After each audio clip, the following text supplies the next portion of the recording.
नमस्कार साथियों, स्वागत है आप सभी का अपनी अपनी आपकी अपनी पाठशाला पर। मैं हूं अंकित अवस्थी और आप हैं मेरे साथ में। राम मंदिर में हाल ही में ध्वजारोहण का कार्यक्रम हुआ। ध्वजारोहण जिसकी एक प्रासंगिकता है कि आपने कोई कार्य किया था, उस कार्य के अंदर जो आप सिद्धता चाहते थे या फिर जो अपनी बात रखना चाहते थे या धर्म पताका फहराना चाहते थे, धर्म की स्थापना करना चाहते थे, आपका वो कार्य सिद्ध हो चुका है। भगवान राम का अयोध्या में बहुत ही खूबसूरत मंदिर बनकर तैयार हुआ। आप सबने तस्वीरों के माध्यम से और कुछ ने प्रत्यक्ष जाकर के भी इसे महसूस किया होगा। मैं यहाँ पर प्रत्यक्ष 2 बार जा चुका हूँ और मुझे बहुत दिव्य अनुभूति यहाँ पर हुई कि यहाँ पर बहुत सारे भारतीयों का वो मानस इन्वॉल्व है, जिसके तहत वो इसे बनते हुए देखना चाह रहे थे। 500 साल का एक संघर्ष था। एक यहाँ पर विवादित ढांचा खड़ा था, जिसे कोर्ट के आदेश के बाद हटा दिया गया और हटाने के बाद यहाँ पर वापस से उस मंदिर की जिसके स्थान पर कभी यहाँ पर विवादित ढांचा खड़ा था, एक मस्जिद खड़ी थी, उसे हटाया गया और उसके स्थान पर भव्य मंदिर का निर्माण हुआ। कोर्ट में कई सालों तक इसके ऊपर विचाराधीन मामला रहा, सुनवाइयाँ कई दिनों तक चली, लगभग 70 साल तक इंतज़ार रहा, 500 साल तक इसके के पीछे विवाद रहा। फाइनली वहाँ पर पूरी न्याय और शुचिता के साथ में जब फैसला पक्ष में आया, तब जाकर के रामलला के पक्ष में इस तरह का एक भव्य मंदिर बनकर तैयार हुआ और इसके लिए बहुत से लोगों ने, बहुत से हिंदू सनातन प्रेमियों ने और बहुत से कार सेवकों ने अपने द्वारा मतलब बहुत ही इच्छा शक्ति से, प्राण से, शक्ति से, जिस तरह से वो लोग कार्य कर सकते थे, उन्होंने किया और फाइनली ये रूप निकलकर साकार हुआ। कहते हैं कि हिंदू सभ्यता के अंदर, सनातन संस्कृति के अंदर जब जन्म होता है तो राम-राम से और जब ना जन्म की पूर्ति होती है, तो राम नाम सत्य से होती है और जिस राम नाम के अंदर इतना महत्व है, उसके लिए ही संघर्ष इतने साल तक चला था। यानी कि जिन राम से भारत अपना गौरव प्राप्त करता है, वही राम अपने स्थान से कई साल तक संघर्ष करते रहे। फाइनली उनके भक्तों के द्वारा एक मंदिर उनके प्रमाण के रूप में, उनकी पहचान के रूप में बनाया गया और वो मंदिर वाक़ई में समस्त भारतीयों के लिए इस समय गौरव का विषय बन रहा है। जब आपने कोई कार्य किया होता है, तो कार्य के पीछे का एक मंतव्य होता है जो ध्वजा आपको स्पष्ट करती है। ध्वजा का प्रतीक ये होता है, झंडा लहरा रहा है। इस चीज़ का एक ध्वज लहरा रहा है। ध्वज जो सेरेमोनियल तरीके से आपको बताता है कि इस मंदिर की प्रासंगिकता क्या है, क्यों बनाया गया है इसे। इस ध्वज पर जिन प्रतीक चिन्हों को, जिस कलर को अंकित किया जाता है, जिस कलर से इसको बनाया जाता है, उसका एक महत्व होता है कि भई हमने ये इसलिए बनाया है क्योंकि हम ये स्थापित करना चाहते हैं। जैसे राम राज्य की स्थापना करना चाहते हैं। राम भगवान जिस तरह सोचा करते थे अयोध्या में जब उनका शासन था, तब वो जनमानस के लिए क्या सोचते थे? राम-राज की जो परिकल्पना है, वो क्या थी? उस सब चिन्हों को यहाँ पर दर्शाने का प्रयास किया जाता है, ताकि आपको हमेशा याद रहे। ये बिल्कुल वैसे है, जैसे आप कभी स्टूडेंट के रूप में रहें और स्टूडेंट को हमेशा अपना लक्ष्य दिखता रहे, तो वो लक्ष्य को लिखकर टाँक लेता है कि मुझे ये करना है। तो जिस तरह कहते हैं ना, अर्जुन जो है, वो मछली की आँख ही देख रहा है। ऐसे ही ध्वजा का मतलब प्रतीक होता है। ये 4 किलोमीटर दूर से दिख सकती है। आप मंदिर आ रहे हो और मंदिर के बारे में विचार भी हो रहा है, तो ध्वजा आपको याद दिलाती है कि ये असल मायने में क्यों किया जा रहा है। ध्वजा की प्रासंगिकता इस तरह से होती है। कहते हैं ना कि अर्जुन के रथ पर भी ध्वजा थी, तो मतलब भगवान भरत के रथ पर भी ध्वजा थी। ध्वजा प्रतीक चिन्ह है जो आपके उद्देश्य को प्रतीक करती है कि आप क्या चाहते हैं। तो यहाँ पर ये धर्म ध्वजा है। धर्म ध्वजा है, सनातन के लिए एक प्रासंगिकता इस तरह से रखती है कि चाहते क्या हैं? उस चाहत में धर्म की स्थापना किस तरीके से है? हम भारतीयता को किस तरह से इसमें समाहित करते हैं? जब हम भारतीयता की बात करते हैं, जिस तरह से सरसंघ चालक जी ने अभी कहा कि भारतीय मतलब भारत के अंदर रहने वाले सब लोग भारतीय हैं और वो भारत की रीतियों की पालना करते हैं, तो वो भारतीय हैं। तो इस प्रकार से क्या-क्या समाहित ये करता है, क्या थॉट प्रोसेस हमारा ध्वज लेकर चलता है, कैसे ये भारत के लिए एक प्रतीक चिन्ह बनकर दिखाई देता है, बस इस तरह से हमने इस ध्वजा का कार्यक्रम को बहुत ही बड़े उद्देश्य से पूर्ण किया। तो यहाँ पर आप देख सकते हैं फिर से रामलला के दरबार को बहुत अच्छे से सजाया गया, मंदिर को बहुत ही खूबसूरत तरीके से सजाया गया और कहते हैं कि जब धर्म का कार्य हो रहा हो और राक्षस वहाँ निकल निकल ना आए तो ये तो कैसे संभव है, निकल कर के भी आए। और निकले हुए इन राक्षसों ने फिर से कुछ बयानबाज़ी अनर्गल करी और उन्होंने कहा कि ये तो डीप कंसर्न है। और किस बात का डीप कंसर्न है कि साहब यहाँ पर मुस्लिम कल्चर को हटाने का प्रयास किया जा रहा है। देखिए पहले ही आगे बढ़ें उससे पहले ही मैं क्लियर कर देता हूँ। मुसलमानों ने जब देश का विभाजन हुआ था तब अपने लिए एक अलग देश माँग लिया था। भारत का जब विभाजन हुआ था तो भारत के विभाजन में मुस्लिम्स ने जिन्हें अलग से अपना देश चाहिए था वो पाकिस्तान में चले गए और वही पाकिस्तान बाद में बांग्लादेश और पाकिस्तान में टूटकर रह गया। जो भारत में रहे वो भारतीयता के साथ रहना चाहते थे। भारतीयता क्या है? भारत के अंदर सभी धर्मों का समावेशी तरीके से एक बहुत ही सेक्युलर तरीके से विकास हो। हमारे देश के अंदर उस समय बहुत डिमांड की गई थी कि हिंदुओं के लिए हिंदुस्तान हो और मुस्लिमों के लिए पाकिस्तान हो। लेकिन उस समय भी देश के जो नीति निर्माता थे, उन्हें लगा कि इस देश में बहुत से धर्मों का ओरिजिन हुआ है। बुद्धिज़्म का ओरिजिन यहाँ से है, यहाँ पर जैनिज़्म का ओरिजिन है, यहाँ पर सिखिज़्म का ओरिजिन है, तो बहुत सारे धर्म यहाँ पर साथ रहते हैं। ऐसे में किसी एक धर्म को लेकर के चलना देश की पहचान के लिए दिक्कत खड़ी करेगा, देश के लिए समावेशी नहीं होगा। इसलिए भारत वो होगा जो सबको साथ रखकर चलने वाला होगा। चूँकि एक धर्म इस्लाम ने अपने लिए अलग धर्म माँग लिया था, इसके चलते वो जो देश में बने रह गए, वो लोग थे जो भारत के साथ भारतीय कल्चर में ही रहकर आगे बढ़ना चाहते थे। ऐसे में जिस देश के अंदर हिंदू इतने ज़्यादा सहनशील हों, जिन्होंने अपने किसी एक भाग को एक धर्म की चाह रखने वाले कि हमारा इस्लाम के लिए एक अलग धर्म हो अलग देश हो, उस तक को जिन्हें दे दिया, उसके बावजूद भी ये लोग पाकिस्तान में बैठकर भारत में मुसलमानों की चिंता कर रहे हैं। इंटरेस्टिंग फैक्ट ये है कि ये चिंता करते-करते अपना देश लेकर चले गए। उसके बावजूद अब इन्हें दिक्कत ये है कि भारत में ऐसा कल्चरली क्यों हो रहा है? तो पहले तो ये राइटफुली बोलने के हकदार नहीं है। लेकिन उसके बावजूद भी अगर हकदार बनने का प्रयास करते हैं, तो फिर हमारी न्यायपालिका, हमारा कोर्ट, हमारा इतिहास इस बात को पूरी तरह से चेक करता है। 1528 में जब से बाबरी मस्जिद का निर्माण राम जन्मभूमि पर हुआ था, तब से ही इसे लेकर विवाद चल रहा था।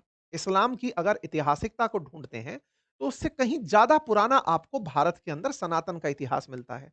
इस्लाम मध्यकालीन भारत के आसपास जन्मा और प्रसारित हुआ, देश में फैला हुआ धर्म है भारत के अंदर।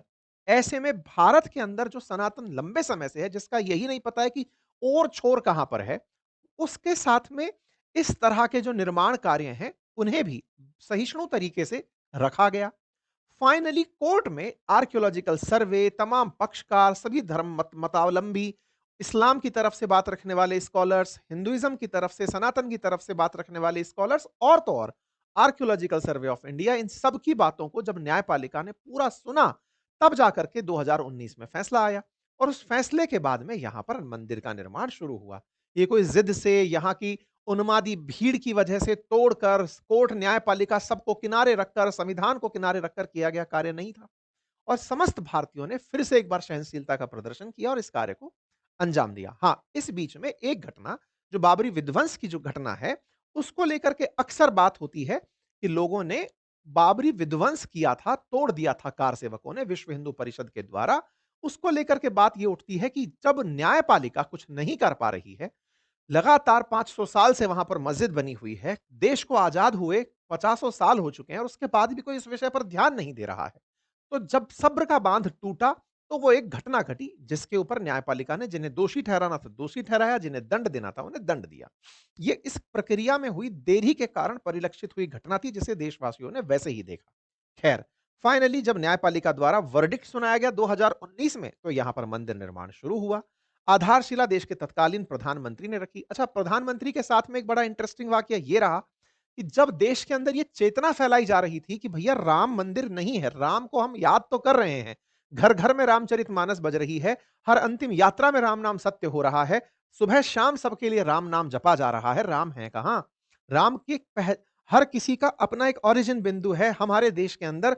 जिस तरह से भगवान को आइडियलाइज़ हमने किया हुआ है, उनका अपनी एक क्षेत्र है, एक पहचान है, एक जगह है। वो कहाँ है? उस समय के आंदोलन से प्रधानमंत्री जी भी जुड़े हुए थे जब आडवाणी जी ने रथ यात्रा की थी। तो एक तरीके से इनके साथ में वो वाला एक इमोशनल कनेक्ट था। वो कनेक्ट था तो वो एक ज़िद भी थी कि यहाँ पर मंदिर बनना चाहिए। वो ज़िद आपके आंदोलन में, जनचेतना में, द्वारा उठाए गए मामलों में, कोर्ट के अंदर सुनवाई में, जब-जब पक्षकारों ने अपनी बातें रखी, वो पूर्णता की ओर गई। फाइनली 5 अगस्त 2020 को वो दिन आया जब प्रधानमंत्री ने मंदिर की आधारशिला रखी और इस आधारशिला के साथ ही जनवरी 2024 के अंदर वो दिन आया जब रामलला यहाँ पर विराजमान थे। रामलला विराजमान के साथ ही चर्चा ये आई कि साहब इसका तो बीजेपी इलेक्शन में फ़ायदा लेना चाहती है। देखिए, बीजेपी इसके लिए इनके मैनिफेस्टो के अंदर मेन रूप से जो चलने वाली चीज़ थी वो राम जन्मभूमि थी। तो ऐसे में यहाँ पर ये कोइंसिडेंस था कि 2024 के अंदर ये चीज़ आई। हो सकता है कि ये बिल्कुल इलेक्शन के टाइम पर होती या इलेक्शन के बाद होती। अब कभी ना कभी तो ये होनी ही थी और देश में एनी टाइम इलेक्शन का विषय रहता है। पर चलो कोई बात नहीं, इलेक्शन के समय से कुछ समय पहले ये हुआ, देश के अंदर रामलला विराजमान देखे गए। लेकिन उस समय जब देश के अंदर भारत के प्राण की प्रतिष्ठा हुई, दुनिया भर की तरफ से प्रतिक्रियाएँ आई, लेकिन समस्त भारतीयों ने उस दिन दिवाली का अनुभव किया। वो जो दिवाली थी वो असल में इस बात की थी कि हाँ, अब एक हमारी पहचान है। जिस तरह से आज इस्लाम के लिए मक्का-मदीना एक पहचान बनी हुई है, क्रिश्चियनिटी के लिए पोप फ्रांसिस का वेटिकन सिटी बना हुआ है, बिल्कुल वैसे ही सब धर्मों के लिए एक ना एक जगह है और उन्हीं जगहों में से ये जगह हमारी एक पहचान बनकर आई। इसी पहचान के साथ हम बढ़ने लगे, दुनिया भर की प्रतिक्रियाएँ आने लगी। प्रतिक्रियाओं में जो आज के युग के जो नए पत्रकार कहिए या फिर जो नया इतिहास पढ़ने वाले लोग हैं, उन्होंने इसे यही कहा कि साहब मस्जिद की जगह मंदिर बनाया गया है। कोई भी और ज़्यादा आगे तक जाने को तैयार नहीं था। यही कारण था कि भारत ने सांस्कृतिक चेतना को जगह दी। सांस्कृतिक चेतना में मध्यकालीन से पहले भी पुरातन भारत रहा है, एंशिएंट हिस्ट्री रही है, उसकी चेतना लोगों तक लाई गई और कहा गया कि पहचानो इससे पहले क्या था।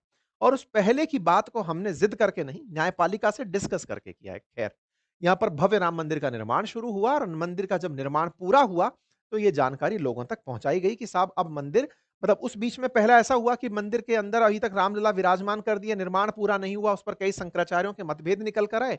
पर देश के अंदर आज़ादी है बोलने की, सबने अपनी-अपनी प्रतिक्रियाएँ दी, सबने अपनी-अपनी तरह से अब इस बात को लिया। कुल मिलाकर राम मंदिर बनकर आया और राम मंदिर अब पूर्ण हो चुका है, बन चुका है। जब राम मंदिर निर्माण पूरा हो गया तो फिर एक तस्वीर बाहर आई और उस तस्वीर में फाइनली इसके पूरा होने के बाद इसके शिखर पर ध्वजारोहण की बारी थी। शिखर पर ध्वजारोहण 25 तारीख को विधिवत रूप से अनाउंस किया गया। जिस तरह से आप ये संरचनाएँ देख रहे हैं, जिस दंड के साथ में ध्वजा लगनी है, ये सब चीज़ें बहुत ही भव्यता के साथ आ रही थी। प्रधानमंत्री ने 24 नवंबर को इस बात का अनाउंसमेंट किया कि भई कल के दिन 10 बजे अयोध्या के अंदर हम इस प्रकार से दर्शन पूजन करके राम ध्वजा मतलब ध्वजा का ध्वजारोहण करेंगे। तो यहाँ पर प्रधानमंत्री के साथ में आरएसएस चीफ उपस्थित थे, राज्यपाल उपस्थित थे, मुख्यमंत्री उपस्थित थे और इस प्रकार से इस कार्य को मतलब पावन तरीके से पूर्ण कराया गया। यहाँ पर आप देख सकते हैं कि किस तरह से ये कार्यक्रम हुआ और ये हर किसी को बहुत ही अभिभूत करने वाला पल था। जिसने भी इस दिन को देखा, बहुत सी फ़िल्मों में कई बार इस तरह का चिन्ह होता है ना कि जब आप कोई जंग जीत रहे होते हैं, जंग जीतने का प्रतीक चिन्ह होता है कि ध्वजा लगा दी। आपने अगर कभी भी सिपाहियों को युद्ध के मैदान में युद्ध करते हुए देखा हो और उस बात की अनुभूति ली हो कि हाँ भाई, अब हमने यहाँ पर जाकर के दुश्मन के गढ़ पर जाकर के अपना झंडा गाड़ दिया है। अक्सर जब आप देखते हैं कि दुश्मन से क्षेत्र छीनकर जब ध्वजा गाड़ी जाती है तो बताया जाता है कि हाँ भाई, हम स्थापित हो चुके हैं। एवरेस्ट विजय करने वाले अपने देश का झंडा वहां गाड़ते हैं कि चलो हमारा झंडा यहाँ गड़ गया। तो झंडे का बहुत बड़ा सिग्निफिकेंस होता है। तो ये जो आप फ्लैग जाता हुआ ऊपर देख रहे हैं, असल में इसका सिग्निफिकेंस था कि हम कुछ मूल्य स्थापित कर रहे हैं, फाइनली धर्म ध्वजा स्थापित कर रहे हैं। और इस धर्म ध्वजा को यहाँ पर बड़े ही भाव-विभोर होते हुए क्षण में स्थापित किया गया। 11:50 के अभिजीत मुहूर्त के अंदर बटन दबाते ही 2 किलो का ये जो केसरिया ध्वज है, 161 फीट के ऊँचे शिखर पर फहराने के लिए चल पड़ी। तो ये बहुत ही ज़बरदस्त सीन था, कुछ इस तरह से नज़र के वो निकल कर आई कि हम संघर्ष किए, हमने निर्माण किया और हमने फाइनली अब इस पर धर्म ध्वजा की स्थापना की। साहब, धर्म ध्वजा निकल कर आती है। ध्वजा के लिए 25 नवंबर ही चुना गया, इसके पीछे भी बताया गया कि ये वो दिन है जिस दिन भगवान राम और माँ जानकी का विवाह हुआ था। तो पंचमी तिथि के दिन ही ये वाला अवसर मुहूर्त के रूप में निकाला गया। धर्म ध्वजा जो थी वो 22 गुणा 11 फीट की थी, जिसके पीछे भी अंक गणित का कुछ शास्त्र था जिसमें बताया गया कि इस प्रकार के जब आप अंक निकालते हैं तो अंक कुल मिलाकर 8 निकल कर आता है, जो भगवान शनि का अंक माना जाता है कि अब यहाँ पर वो दंड नायक बनकर रहेंगे कि यहाँ पर निर्णय किया करेंगे। खैर, इन सब चीज़ों के बीच में सारी प्रक्रियाएँ, सारी रीति-रिवाज के अनुसार 22 बाई 11 फीट का जो राइट एंगल ट्रायंगल जो लगा, धर्म ध्वजा टकी, उसके साथ-साथ बहुत सी चीज़ें चर्चा में निकल कर आई और उनमें सबसे बड़ी चर्चा ये थी कि इस ध्वजा पर 3 प्रतीक चिन्ह बने हैं और उन प्रतीक चिन्हों के अंदर सूर्यवंश का चिन्ह और ओंकार बना हुआ है। साथ ही साथ में एक कोविदार वृक्ष भी बना हुआ है। यहाँ पर कहा गया कि ये जो 3 ध्वज के ऊपर लगी हुई चीज़ें हैं, जिनमें से है कोविदार कोविदार वृक्ष, ओम और सन। ये तीनों चीज़ें बहुत ही विचार के बाद में लाई गई। मतलब ये ध्वजा कौन-सी लगेगी, इस पर क्या होगा, इसका भी प्रॉपर अध्ययन किया गया। जिसके बारे में मतलब एस्ट्रोलॉजर्स का मानना है कि ओम संपूर्ण मंत्र का मतलब ज्ञान माना जाता है। कहा जाता है कि ओम को संपूर्ण मंत्र माना गया है। ब्रह्मांड का सर्वशक्तिमान और सबसे पवित्र मंत्र माना जाता है। वहीं सूर्य से निकलने वाली जो ध्वनि है वो भी ओम की तरह ओम के अनुरूप होती है और जब इसे सूर्य के साथ आप रखते हैं तो सृष्टि, ऊर्जा और दिव्यता का प्रतीक बनती है। सूर्य जीवन और प्रकाश का प्रतीक है और ओम आत्मा और परमात्मा का। इससे मिलकर के जीवन शक्ति और आध्यात्मिक ऊर्जा निकल कर आती है। यहीं पर एक और वृक्ष था, जिसे कोविदार वृक्ष नाम दिया गया। वो वृक्ष भी साथ-साथ लगाया गया और इसके बारे में कहा गया कि राजध्वज का हिस्सा था कभी अयोध्या के अंदर कोविदार वृक्ष, इसलिए इसे यहाँ पर लगाया गया और इसके बारे में जानकारी वाल्मीकि रामायण में मिलती है। कहते हैं कि जब भगवान राम को चित्र अम चित्रकूट से वापस लिवाने के लिए भरत जा रहे थे, तो लक्ष्मण दूर से इस ध्वजा को देखकर ही पहचाने थे कि भरत भगवान राम को लेने आ रहे हैं। लेकिन लेने की जगह उन्हें डर ये लगा था कि इनके चलते इनकी माँ ने भगवान राम को वनवास दे दिया और अब ये वनवास में भी उन्हें नहीं जीवित रहने देना चाहते। लक्ष्मण जी ने मन में ये भाव पैदा कर लिया था कि भरत संभवतया भाई के साथ युद्ध करने आ रहे हैं और उन्हें पता है कि ये 14 साल बाद लौटेंगे, क्यों उन्हें 14 साल बाद भी ना लौटने दिया जाए। इस तरह का एक प्रसंग आता है। लेकिन कहा जाता है कि लक्ष्मण जी ने वो ध्वजा जो देखी थी, उस ध्वजा की व्याख्या वाल्मीकि रामायण में कुछ इस प्रकार से है कि उस पर कोविदार वृक्ष ध्वज दिखाई दिया था, तो वहां से ये कोविदार वृक्ष निकल करके आया। इसके पीछे की वैज्ञानिकता क्या है? इस किताब के बारे में plant and animal diversity in Valmiki Ramayana के अंदर भी रिसर्च करके इस किताब के बारे में लिखा, मतलब इस वृक्ष के बारे में लिखा गया। कहा गया कि ये अयोध्या का राज्य वृक्ष हुआ करता था। ये सुंदरता और औषधीय उपयोग के लिए जाना जाता था और इसकी वजह से कई प्रकार की रोग दूर होते हैं, ऐसा इसको माना जाता था। और आरएसएस प्रमुख मोहन भागवत जी ने भी जब अपने बारे में इस बारे में बात की, तो उन्होंने कहा कि भगवा ध्वज पर जो रघुकुल का प्रतीक है कोविदार वृक्ष, वो यहाँ पर रघुकुल की सत्ता का प्रतीक बन करके रहेगा और ये सत्ता का प्रतीक ऐसे भारत को बनाने का जो इस धर्म और ज्ञान को पूरी तरह दुनिया में फैलाए, इसकी प्रासंगिकता को महत्व देगा। ठीक है? लंबाई गुणा उसको चौड़ाई को लेकर के जैसा मैंने आपको बताया अंकगणित का मामला रखा गया। फिर बात आई कि इसका रंग केसरिया ही क्यों रखा गया? इसके बारे में कहा गया कि झंडों के लक्षण का वर्णन विश्वकर्मा का जो वास्तुशास्त्र है उसके अध्याय नंबर 42 में दिया गया है और उसमें यह कहा गया कि जो धर्म के अनुसार कार्य के लिए नियुक्त रंग है, जैसे महाभारत में, ऋग्वेद में और विष्णु धर्मोत्तर पुराण में ध्वज का वर्णन है जिसमें भगवान विष्णु के ध्वज का रंग पीला और सुनहला बताया गया है। इनके अवतार होंगे, उनके ध्वज का रंग केसरिया और पीतांबरी होगा। इस तरह से भगवान श्री राम और विष्णु, भगवान चूंकि विष्णु के अवतार हैं इसलिए इनके ध्वज का रंग केसरिया है। तो एक तरह से केसरिया भगवान विष्णु के अवतार श्री राम के उसका ध्वज का रंग निकाल कर आया गया। फिर इसके बाद में प्रधानमंत्री जी ने मंदिर की पूजा पाठ की। पूजा के बाद इन्होंने अपनी जो भावनाएं हैं वो ट्वीट पर साझा की। रामलला के जो दर्शन हैं वो पूरे देश के सामने निकल कर आए। देखिए, आप यहाँ पर दो तरह की बातें आती हैं। पहली बात, जो बहुत सारे लोग जो इसे एक पार्टी विशेष का कार्यक्रम मान करके, जो ये मान करके कि आरएसएस का और बीजेपी का कार्यक्रम था और हिंदुओं का कार्यक्रम था, इस तरह के कार्यक्रम में प्रधानमंत्री की उपस्थिति, प्रधानमंत्री बहुत बार बहुत से कार्यक्रमों में उपस्थित हुए हैं। आप बहुत बार सिख धर्मावलंबियों के कार्यक्रम में भी गए हैं, तो जैन धर्मावलंबियों के कार्यक्रम में भी आप दिखाई दिए। तो यहाँ पर जाना देश के प्रधानमंत्री का सेक्युलर कंट्री के रूप में जाने से कोई भी गुरेज नहीं है। उनका जाना यहाँ पर एक तरीके से सेक्युलर राष्ट्र के नाम पर भी समझ में आता है। वहीं दूसरी तरफ, चूँकि आप खुद भी सेम मान्यता मानते हैं, यानी कि आप खुद भी सनातनी हैं और विश्व, मतलब भारत के अंदर अगर धर्मावलंबियों की बात की जाए तो विश्व हिंदू परिषद, आरएसएस, ये सभी वो और बीजेपी, ये सभी राम मंदिर से अपने आप को जोड़कर हमेशा से चलते आए और आपकी पूरी तरह पॉलिटिकल आइडियोलॉजी राम मंदिर पर टिकी थी। तो आपके लिए निश्चित ही ये बहुत बड़ा दिन था। अब इसके साथ में तमाम प्रकार की चर्चाएँ निकल कर आई और वो चर्चाओं में ये था कि प्रधानमंत्री भाव-विभोर होकर के हाथ हिलने लगे। बहुत सारे क्षण ऐसे होते हैं जब आपको लगता है कि आपका रिजल्ट आपके सामने खड़ा है, जिसके लिए संघर्ष टिका था। ना केवल आपका, ना कि देश में आपके पीछे जो तमाम लोग खड़े थे, लीडर्स के साथ तो जनता होती है। और वो लोग तमाम जिनके नाम कभी चर्चा में नहीं आए, वो सब चीज़ें जब आपको याद आ रही होती हैं, ध्वजा एक प्रतीक चिन्ह बनती है। जब आप किसी काम के फाइनल उसमें होते हैं, आप मैराथन दौड़ रहे हो और फाइनल मिनट जब आपकी हो, उस समय का जो मामला होता है, फीलिंग जो होती है, वो बहुत नेक्स्ट लेवल होती है। तो इसमें प्रधानमंत्री की जो फीलिंग्स हैं और देशवासियों की जो फीलिंग्स हैं धर्म ध्वजा के मामले में, वो निश्चित ही नेक्स्ट लेवल है। उन्होंने अपनी बातों को ट्वीट्स के माध्यम से बताया और कहा कि 190 साल पहले मैकाले, जिसकी शिक्षा पद्धति के बारे में हम बात करते हैं, कि उसने कहा कि भारत से सनातन शिक्षा पद्धति मिटाओ और इनको अंग्रेजी दे दो, इनके मूल्यों को खत्म कर दो। बोले उसने कभी ऐसा किया था कि भारत के अंदर से भारतीयता को गायब कर दिया था। अब अगला 10 साल का हमारा लक्ष्य ही ये है कि हम गुलामी की मानसिकता को दूर करेंगे। प्रधानमंत्री का एक नया संकल्प है और निश्चित ही यह समस्त देशवासियों के लिए एक बड़ी बात है कि हम लोगों के अंदर से हमारी जो अच्छाइयाँ थी, उन्हें संदेह की नज़र से देखने के लिए मजबूर कर दिया गया। आज समस्त भारतीय क्वेश्चन करने लगते हैं, हमारे देश की ऐतिहासिक और पौराणिक जो भी, मतलब ऐतिहासिकता है उसके ऊपर, कि कैसे संभव है, ये कैसे हो सकता है, किस किस बात पर कितना तरह का बिलीव। जिसने मैकाले शिक्षा पद्धति के दौरान लिखी गई किताबें पढ़ ली, ये इंटेंशनल लिखी गई किताबें थी जो कि एक विशेष उद्देश्य की पूर्ति के लिए, एक विशेष कार्य क्षेत्र को विकसित करने के लिए ब्रिटिशर्स के द्वारा प्रमोट की गई पुस्तकें थी।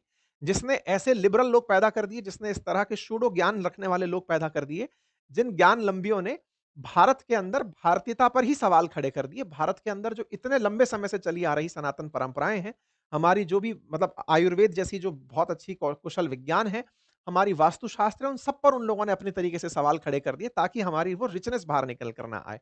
अभी मैं कल परसों एक बहुत ही शानदार वीडियो देख रहा था, जो रोगन एक काफ़ी अच्छे पॉडकास्टर हैं, उन्होंने कैलाश जो टेम्पल्स बने हुए हैं उनको देख कर के जो प्रतिक्रिया दी, वो उनका दिमाग खराब किया, यार ये कोई कैसे पॉसिबल है कि हज़ारों साल पहले कोई सिंगल शिला को काट कर इतने बड़े टेम्पल्स बना सकता है।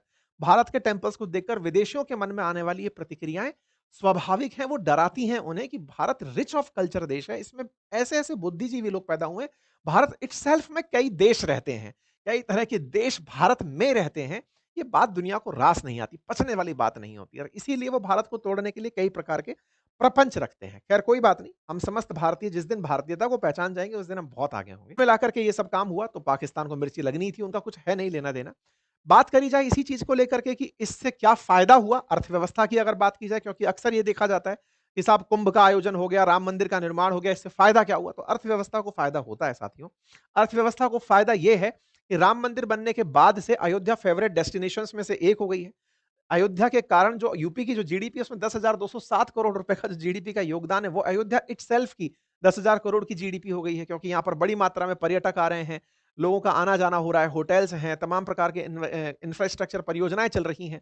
इसकी वजह से कहा जा रहा है कि 2028 तक अयोध्या अयोध्या का जो स्थान है ये 18,000 करोड़ का रेवेन्यू बनने बनाने लगेगा। तो ये अपने आप में एक बहुत बड़ा मतलब पर्यटक क्षेत्र बन कर के विकसित हो रहा है और इसके साथ-साथ हमारे देश में बात प्रतिक्रियाओं की हो तो जब हमने ये काम किया, तो दुनिया भर में से जो सबसे ज़्यादा मिर्ची जिसको लगी, वो निश्चित ही राक्षसों को लगी और उन राक्षसों को दिक्कत इस बात पर हुई पाकिस्तानियों को, कि ये लोग कर कैसे गए ये काम? हमने तो सोचा ही नहीं था कि इनके अंदर इतनी दृढ़ इच्छा शक्ति होगी।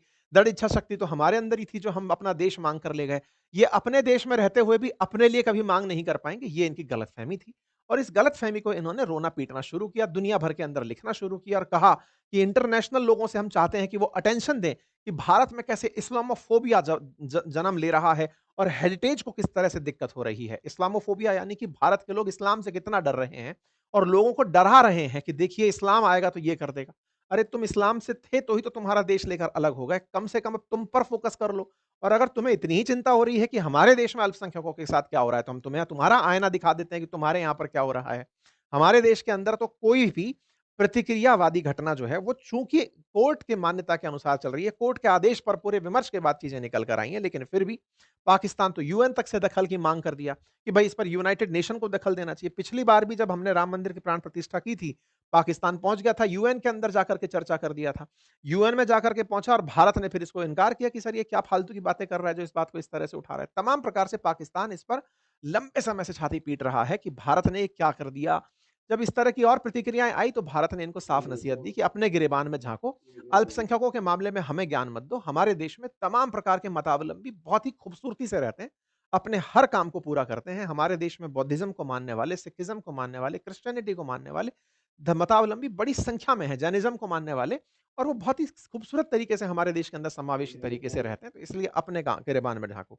और पाकिस्तान ने जब ये सब बातें करना शुरू किया तो खुद ट्विटर तक ने इसके ऊपर लिख दिया कि ये मिसलीडिंग बयान दे रहा है पाकिस्तान, ये झूठ फैला रहा है। ख़ैर, अब मैं आपको पाकिस्तान की बात बता दूँ, पाकिस्तान में खुद के यहाँ पर क्या हाल है माइनॉरिटीज़ के, आप वो अगर देखें, तो एक वीडियो है जो बहुत ज़्यादा इस समय वायरल हो रहा है, 2023 का ये वीडियो है, अगर आप चाहेंगे तो हम इसको इंस्टाग्राम पे भी शेयर करेंगे। इसमें क्या हो रहा है कि एक राम मंदिर बना हुआ है पाकिस्तान के अंदर और पाकिस्तान के अंदर ये झांग डिस्ट्रिक्ट के अंदर है। सियाल करके ये अहमद सियाल करके टाउन है। ये सीताराम मंदिर बना हुआ है। सोचकर देखिए कि इस मंदिर के नीचे ही चिकन शॉप खोली हुई हैं, मीट और मांस की दुकान खोली हुई है। सोचिए जिस मंदिर के ऊपर यहाँ पर सीताराम लिखा हुआ है, यहाँ पर राधे श्याम लिखा हुआ है, पाकिस्तान में अल्पसंख्यकों के बारे में मैं आपको चर्चा कर रहा हूँ। विचार करके देखिए कि क्या हाल है इन लोगों के यहाँ पे। ये अल्पसंख्यकों के लिए क्या बात करेंगे और दुनिया में क्या ढिंढोरा पीटेंगे, देखने वाली बात ये आपके सामने है। इससे अंदाज़ा लगा सकते हैं मतलब ये तो हालात हैं, यहाँ पर हिंदू निकल कर के प्रोटेस्ट करते हैं कि साहब हमारे लिए ये हाल हो रहा है, कोई सुनने वाला नहीं है। और ये निकल कर के बात करते हैं, ये केवल मंदिरों के हाल नहीं है। यहाँ पर आपको बर्थ प्लेस गुरु रामदास सिंह जी का दिखाया गया है, जिसके अंदर चूना मंडी लाहौर के अंदर का हाल है। गुरुद्वारा श्री धवल खाना साहिब है, उसके हालात आप देखकर अंदाज़ा लगा सकते हैं, क्या हाल है। पाकिस्तान के लिए ये पर्याप्त है कि उसके यहाँ पर तो साहब धर्म के आधार पर देश बनाया गया था, तो हम तो ये सब अपराध कर सकते हैं। ये अपराध नहीं है, ये दुनिया के सामने बोलने से पहले गिरेबान में झाँकने वाली बात है। कुल मिलाकर के पाकिस्तान की बात को इग्नोर मारते हैं और जो भी हिंदू मतावलंबी हैं और सनातन प्रेमी हैं, जिनके अंदर उद्देश्य अपनी अच्छाइयों को दुनिया भर में प्रसारित करने का है। उनके लिए ये दिन काफ़ी ऐतिहासिक था और निश्चित ही सभी के लिए प्रेरणा का कारण था। कुल मिलाकर इतना ही, बाकी आप सब लोग इस विषय पर क्या सोचते हैं, अपनी राय कमेंट बॉक्स में दें। चैनल पर नए हैं तो